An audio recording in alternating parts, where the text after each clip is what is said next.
What are you going to do now? Stop the vehicle immediately! You don't have as much control as you think you have.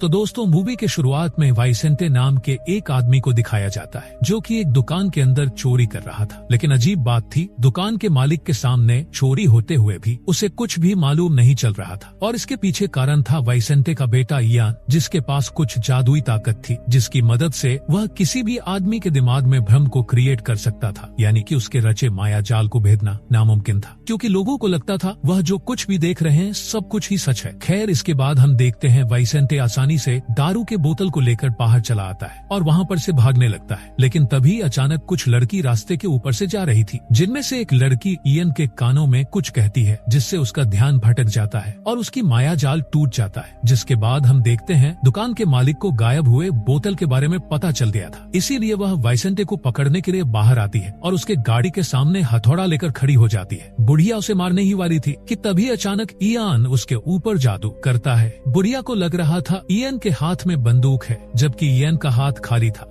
Ian ने बुढ़िया के दिमाग में इस भ्रम को क्रिएट किया था। खैर, इसके बाद हम देखते हैं इयान गोली चलाने का नाटक करता है और बुढ़िया सब कुछ सच समझ के नीचे गिर जाती है। जिसके बाद वाइसेंटे और इयन गाड़ी लेकर वहाँ पर से भाग जाते हैं। खैर, दूसरी तरफ पुलिस आकर बुढ़िया को चेक करती है, लेकिन उसके शरीर में गोली का कोई भी निशान नहीं था। खैर, अगले सीन में हम देखते हैं पुलिस उन दोनों के गाड़ी का पीछा करते हैं, जिसे देखने के बाद इयान को गुस्सा आ जाता है और वह अपने पिता से पूछता है, हम कब तक ऐसी छोटी मोटी चोरी करते रहेंगे, हम सीधा बैंक को क्यों नहीं लूट लेते। लेकिन वाइसेंटे कहता है, बच्चे, बैंक लूटना इतना आसान नहीं है, उनको सब कुछ पता चल जाएगा, जिसके बाद वह तुम्हारे ऊपर जानलेवा एक्सपेरिमेंट करेंगे। एन को कुछ भी समझ में नहीं आ रहा था कि आखिरकार किस खतरे के बारे में उसके पिता बात कर रहे हैं। इसके बाद इयान फिर से अपने जादू का इस्तेमाल करता है। पुलिस को लग रहा था उनके गाड़ी के ऊपर बर्फ के ओले पड़ रहे हैं और इसीलिए उनके गाड़ी का एक्सीडेंट हो गया है, जबकि उनकी गाड़ी पेट्रोल पंप के पास सीधा आकर रुकी थी, क्योंकि यह उनके दिमाग का एक भ्रम था। खैर, इसके बाद हम एड्रियाना नाम की एक औरत को देख पाते हैं जो कि सीसीटीवी फुटेज को देख रही थी। एड्रियाना ने ही अपने आदमियों को इयन के पीछे भेजा था, जिसके बाद एड्रियाना किसी आदमी को कॉल करके कहती है कि इयन मिल चुका है। खैर, अगले सीन में हम दोनों को देख पाते हैं जो कि एक टूटे फूटे शिप में रह रहे थे। वाइसेंटे इयन को उसके माँ की तस्वीर दिखाता है और कहता है माँ के मरने के बाद उसी ने ही इयन को पाल पोस कर बड़ा किया है। बाहर की दुनिया इयन के लिए खतरनाक है क्योंकि उसके पास अनोखी शक्तियाँ है, लेकिन इयन अपनी बेकार जिंदगी से थक चुका था। खैर, अगले सीन में हम देखते हैं वहीं पुलिस ऑफिसर एक कॉफी शॉप में जाता है, जहां पर वह एक्सीडेंट के बारे में वेटर को बताता है, जिसे सामने ही बैठा हुआ एक आदमी सुन रहा था। उस आदमी के पास दूर से सुनने की अनोखी शक्तियां थी और इनको परसेप्टर्स कहा जाता था। पूरी बातें सुनने के बाद वह आदमी पुलिस ऑफिसर को बेहोश कर देता है। अगले सीन में हम एड्रियाना और उसके साथियों को देख पाते हैं जो कि वाइसेंटे के ठिकाने पर हमला करते हैं। एड्रियाना वाइसेंटे को पहले से ही जानती थी, क्योंकि वह दोनों एक ही कंपनी के लिए काम करते थे, जिसका नाम था अवेयरनेस, और इसी कंपनी ने ही एक्सपेरिमेंट करके इयन जैसे म्यूटेंट को बनाया है। लेकिन पास्ट में कुछ ऐसा हुआ जिसकी वजह से वाइसेंटे सब कुछ छोड़ छाड़ कर भाग आया। खैर, इसके बाद एड्रियाना इयन के बारे में पूछती है, लेकिन वाइसेंटे अपना मुंह नहीं खोलता। असल में दोस्तों, अवेयरनेस कंपनी ने परसेप्टर्स को देश के दुश्मनों से लड़ने के लिए बनाया था और उन्होंने भी अपना काम ठीक से किया, लेकिन बाद में गवर्नमेंट को उनसे ही खतरा महसूस होने लगा। इसीलिए गवर्नमेंट ने एक एक करके सारे परसेप्टर्स को मारना शुरू कर दिया। लेकिन उनमें से एक परसेप्टर्स बच गया, जो कि वही कॉफी शॉप वाला बंदा था जिसके पीछे अभी गवर्नमेंट पड़ा हुआ है। लेकिन इयान की बात अलग थी, क्योंकि वह बहुत खास था। एक परसेप्टर्स ने इयान को जन्म दिया था, जो कि एक नामुमकिन बात थी, क्योंकि परसेप्टर्स बच्चा पैदा नहीं कर सकते थे, इसीलिए उनको इयन की जरूरत थी। खैर, अगले सीन में हम देखते हैं एड्रियाना को पता चल जाता है इयान एक गेमिंग स्टेशन में है, इसीलिए उसे पकड़ने के लिए एड्रियाना के आदमी वहाँ पर पहुँच जाते हैं। लेकिन तभी अचानक वही परसेप्टर वहाँ पर पहुँच जाता है और एक एक करके सबको धूल चटाने लगता है। इयान को पता चलता है वह परसेप्टर बहुत ही ताकतवर है, क्योंकि उसके मुंह पर हेलमेट पहनाने के बावजूद वह बिना देखे ही बुरी तरीके से सबको मार रहा था। लेकिन इसी के बीच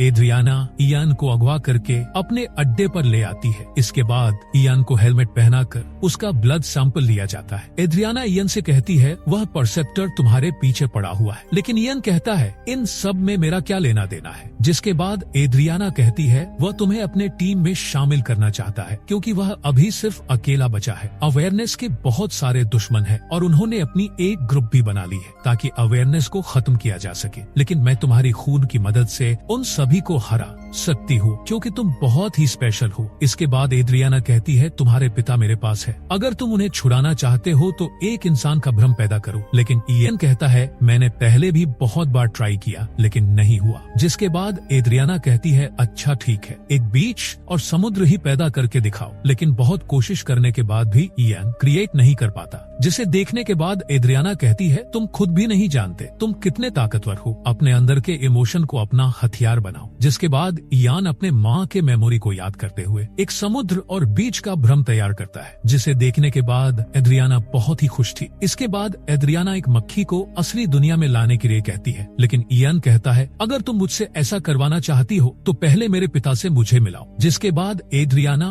इयान को उसके पिता के पास ले जाती है। एड्रियाना कहती है तुम्हारे पिता ने तुमसे झूठ बोला, तुम उनके बेटे नहीं हो, अगर तुम चाहो तो उनके दिमाग में झांक कर देख सकते हो। जिसके बाद इयान अपनी शक्तियों की मदद से वाइसेंटे के दिमाग में झांकता है, जहां पर इयन को पता चलता है उसकी माँ एक परसेप्टर्स थी। लेकिन एक दिन जब उसकी माँ गायब हुई तब वाइसेंटे ने उसे चुरा लिया। पूरी बातें जानने के बाद इयन शॉक में था। खैर अगले सीन में हम देखते हैं एड्रियाना अपने बॉस से कहती है इयन बहुत ही ताकतवर है और उसकी तीसरी शक्ति से हम दुश्मनों को हरा सकते हैं, और यह तीसरी शक्ति क्या है हम आगे जानेंगे। खैर अगले सीन में हम एस्टर नाम की एक लड़की को देख पाते हैं जो कि अवेयरनेस में ही काम करती थी। एस्टर इयन से कहती है एड्रियाना तुम्हारे ऊपर क्या क्या एक्सपेरिमेंट करेगी मुझे नहीं पता और इसीलिए तुम्हें यहाँ पर से भाग जाना चाहिए। जिसके बाद इयन गार्ड के ऊपर जादू करके अपने पिता और एस्टर को लेकर भाग जाता है। वहीं दूसरी तरफ परसेप्टर भी अपना भेष बदलकर अवेयरनेस में आ चुका था, लेकिन तब तक बहुत देर हो चुकी थी। खैर अगले सीन में हम देखते हैं इयान और एस्टर के बीच नजदीकियां बढ़ जाती है। इयान एस्टर से कहता है मुझे अपने माँ के बारे में जानना है। तब एस्टर कहती है तुम अपने पिता के दिमाग में झांक कर अपने माँ के बारे में जान सकते हो। जिसके बाद इयन अपने पिता के दिमाग में झांकता है और उसे लेबोरेटरी का एड्रेस मिल जाता है, लेकिन इयन के पास पैसे नहीं थे, इसीलिए इयन फेक चेक के जरिए बैंक में चोरी करता है, लेकिन उसका झूठ पकड़ा जाता है। किसी तरीके से इयन अपनी जान बचाकर घर पहुंचता है, जहां पर उसके पिता बहुत ही नाराज होते हैं। लेकिन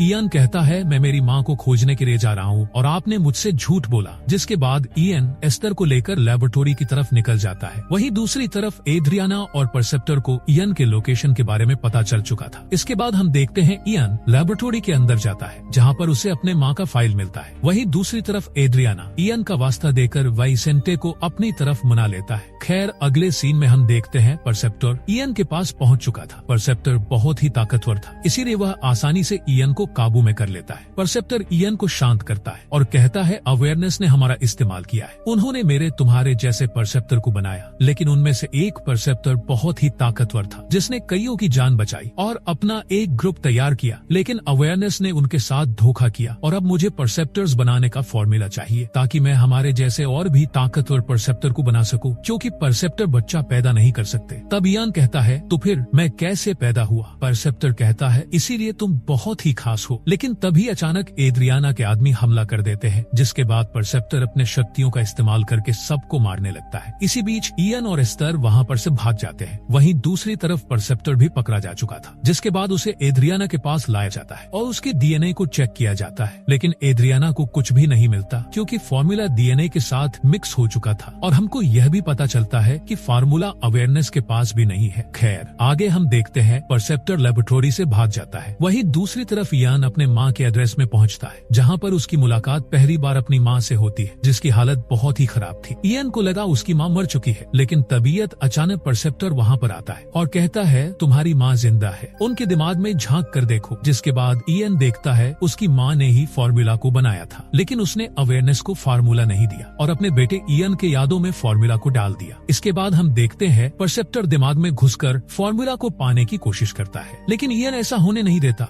और इसी जद्दोजहद में इयान की माँ खो जाती है, जिसे देखने के बाद इयान बहुत ही दुखी और गुस्सा हो जाता है। वहीं दूसरी तरफ एड्रियाना के आदमी इयान के पास पहुँच चुके थे, जिसके ऊपर इयान अपनी तीसरी शक्ति का इस्तेमाल करता है। इयान एक साथ बहुत सारे लोगों को अपने काबू में कर सकता था, इसीलिए सभी गार्ड एक दूसरे को मार डालते हैं। इयान अब काबू से बाहर जा चुका था, इसीलिए उसे रोकने के लिए वाइसेंट खुद को गोली मार देता है, जिसे देखने देखने के बाद इयान शांत होता है। अपने पिता के आखिरी समय में इयान को पता चलता है उसकी माँ ने ही इयान को ले जाने के लिए कहा था और अब तक वाइसेंटे ने ही इयान को पूरी दुनिया से बचाया है। इसीलिए इयान अपने पिता से माफी मांगता है, जिसके बाद वाइसेंटे की मौत हो जाती है। खैर, इसके बाद हम देखते हैं परसेप्टर एस्टर को बंदी बना लेता है और फॉर्मूला को देने के लिए कहता है, लेकिन तभी अचानक एक ट्विस्ट आता है। इयान को पता चलता है एस्टर एक छलावा है जिसको परसेप्टर ने इयान के दिमाग में डाला था। हालांकि वह असली औरत थी, लेकिन उसको बनाने वाला परसेप्टर था, क्योंकि वह किसी भी चीज को असली दुनिया में अपनी इमेजिनेशन की मदद से क्रिएट कर सकते थे। जिसे जानने के बाद इयान परसेप्टर को गोली मार देता है और एस्टर की जान बच जाती है। मूवी के अंत में हम देखते हैं इयान अपने पिता के कब्र के सामने था, जहाँ पर एड्रियाना कहती है तुम हमारा साथ दो, लेकिन इयान कहता है मैं सोच कर बताऊंगा। जिसके बाद एड्रियाना का बॉस कहता है तुमने उसे जिंदा क्यों छोड़ दिया। एड्रियाना कहती है अगर मुझे कभी लगा इयान हमारे लिए खतरा है तो मैं उसे मार डालूंगी, लेकिन इयान उनकी बातों को सुन लेता है और कहता है उन्हें मालूम नहीं है कि फॉर्मूला मेरी यादों में है और मैं उनके साथ काम कभी नहीं करूंगा। इतना बोलते ही यह शानदार मूवी यही पर ही खत्म होती है। तो दोस्तों, अगर आपको मेरा वीडियो पसंद आया है तो मेरे चैनल को लाइक, शेयर और सब्सक्राइब कर दीजिए। तो चलिए मिलते हैं दूसरे किसी वीडियो में। Take care.